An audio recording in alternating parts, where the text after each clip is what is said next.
राजा और रानी की प्रेम कथा। एक दिन राजा अरिंदम शिकार पर निकले। जंगल की गहराइयों में उन्होंने एक अद्भुत दृश्य देखा। एक सुंदर युवती जिसका नाम रानी था, तालाब के पास कुमुदिनी फूल तोड़ रही थी। उसकी सुंदरता और सादगी ने राजा का मन मोह लिया। उन्होंने तुरंत उसके पास जाकर बातचीत शुरू की।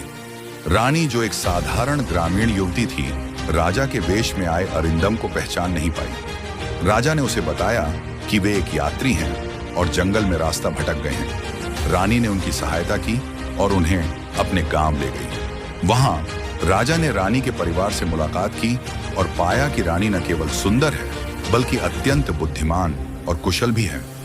राजा अरिंदम ने अपने राज्य लौटकर रानी के बारे में और जानने का निर्णय लिया। उन्होंने अपने गुप्तचर भेजे, जिन्होंने पता लगाया कि रानी का परिवार एक छोटे से गांव में रहता है और वह बहुत ही सरल और परोपकारी है।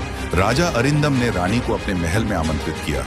रानी को महल में बुलाकर राजा ने अपनी असली पहचान बताई और उसे विवाह का प्रस्ताव रखा। रानी ने थोड़ी झिझक के बाद इस प्रस्ताव को स्वीकार कर लिया।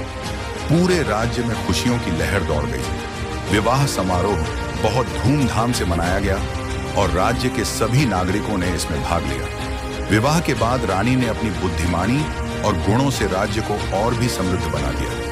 उन्होंने शिक्षा और स्वास्थ्य सेवाओं में सुधार किए और राज्य की महिलाओं के लिए विशेष योजनाएं शुरू की। उनके नेतृत्व में राज्य में हर तरफ खुशहाली फैल गई। राजा अरिंदम और रानी के बीच प्रेम और सम्मान का बंधन और भी मजबूत हो गया। कुछ समय बाद राज्य पर एक शक्तिशाली दुश्मन ने हमला किया।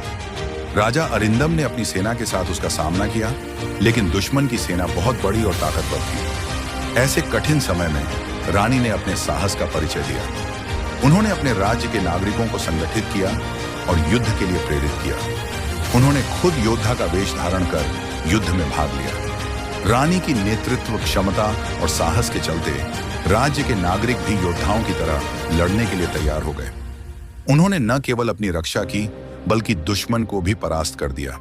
इस विजय ने रानी की प्रतिष्ठा को और भी बढ़ा दिया। अब सभी जानते थे कि राजा अरिंदम के साथ साथ उनकी रानी भी उतनी ही वीर और सक्षम है। इस युद्ध के बाद राजा और रानी का प्रेम और भी गहरा हो गया। वे दोनों हमेशा एक दूसरे का सम्मान करते थे और राज्य की भलाई के लिए मिलकर काम करते थे। उनकी प्रेम कहानी अब केवल उनके राज्य तक सीमित नहीं रही, बल्कि दूर दूर के राज्यों में भी प्रसिद्ध हो गई।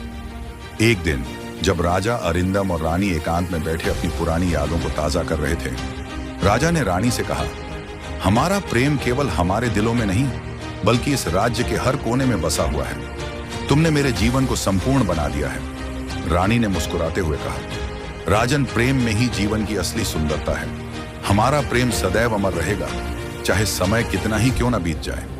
राजा अरिंदम और रानी का प्रेम और उनका राज्य दोनों ही एक मिसाल बन गए। उनकी कहानी सुनते ही लोगों के दिलों में प्रेम और साहस की भावना जाग उठती। यह कहानी हमें सिखाती है कि सच्चा प्रेम केवल एक दूसरे का साथ नहीं बल्कि एक दूसरे के लिए बलिदान और समर्पण में भी निहित होता है। और इस तरह राजा अरिंदम और रानी की प्रेम कहानी अनंत काल तक जीवित रही, जैसे एक अमर प्रेम गाथा जो समय के साथ और भी मधुर हो गई।